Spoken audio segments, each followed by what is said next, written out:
En réalité, la vie chrétienne au départ était une vie spirituelle. Elle n'était pas une vie religieuse. Les apôtres ont enseigné une vie spirituelle sans des pratiques cérémonielles, sans des pratiques religieuses. En réalité, jusqu'à 350 de notre ère, il n'y avait pas de religion. La persécution, la tribulation sévissait correctement contre les chrétiens à cause de leur doctrine de la vie spirituelle, à cause de cette conception de la vie spirituelle, à cause de cette notion de la vie spirituelle qui prônait simplement la sagesse, la foi et l'amour. Lorsque vous avez la sagesse, la foi et l'amour, on disait que vous êtes chrétien parce que ces choses-là, vous ne pouvez pas les forger de vous-même. C'est Dieu qui vous les donne à travers la croyance que vous avez en l'œuvre de la croix. Eh bien, ceci a occasionné toute une persécution contre les chrétiens qui parlaient contre le système ancestral, le système religieux de l'époque, le judaïsme et les systèmes d'idolâtrie de l'époque. Ils étaient véritablement persécutés. Mais le problème, c'est que plus les chrétiens étaient persécutés en cette époque-là, plus ils devenaient nombreux. Alors donc, le moyen le plus sûr pour arrêter cette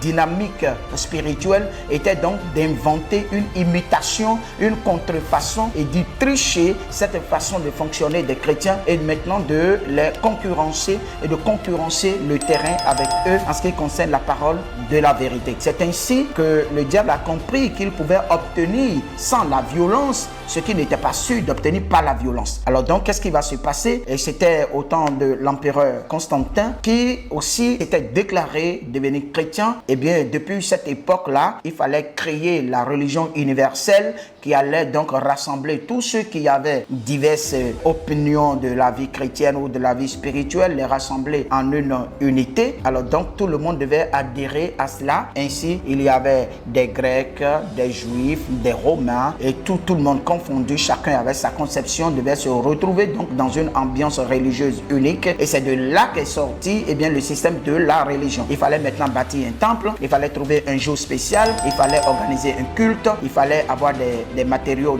musicaux, il fallait aussi faire des dons dans le temple, c'est-à-dire des offrandes, des dîmes, et tout cela avait commencé en cette époque-là. Sinon, après la mort de Jésus-Christ, les premiers chrétiens n'ont pas connu ni de temple, ni de culte, ils n'ont connu rien de tout cela, donc ils étaient très nombreux. Ils persévéraient uniquement dans l'enseignement des apôtres, dans la communion fraternelle, dans la fraction des pains et dans les prières. Voilà ce qu'ils faisaient quand ils se retrouvaient. Ils se retrouvaient pour s'exhorter dans les enseignements, pour s'exhorter, pour que les nouveaux venus puissent acquérir de la connaissance sur le fonctionnement de la vie spirituelle. En réalité, c'était ça. Jusqu'à ce que, la contrefaçon, c'est-à-dire la religion, puisse intervenir et s'imposer et commencer à battre le plein de par le monde entier.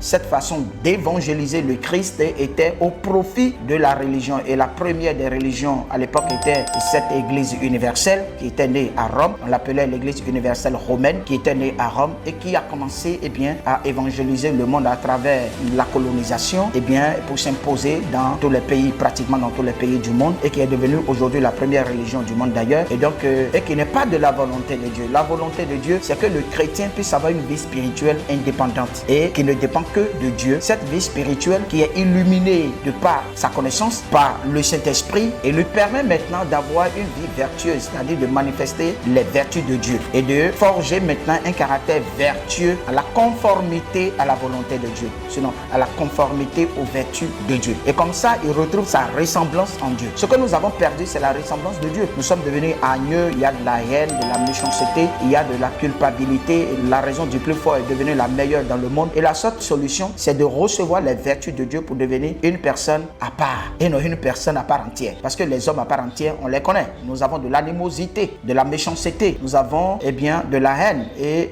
on s'attaque, on s'affronte. Dans le monde, on voit ce qui se passe. Mais pour devenir une personne à part, il faut comprendre simplement que la religion ne peut pas trouver solution à ça. C'est la foi en Christ et le Saint-Esprit à travers la croyance en l'œuvre de la croix de Jésus-Christ qui donne droit de devenir un chrétien de ce genre. Voilà donc la différence entre la religiosité et la spiritualité. Ce n'est pas la même chose. La religiosité est fondée sur des pratiques cérémonielles, tandis que la spiritualité est fondée sur le renouvellement de l'esprit à travers les exigences de Dieu. Voilà donc la différence qui est nette. Et si vous avez besoin d'être spirituel, suivez donc cette émission de l'école de Dieu qui met à votre disposition la vraie signification des mots et la vraie pratique exigée par Dieu, et vous serez donc des vrais chrétiens. Si vous avez aimé, abonnez-vous donc à cette chaîne et partagez-la pour la gloire de Dieu. Shalom, shalom.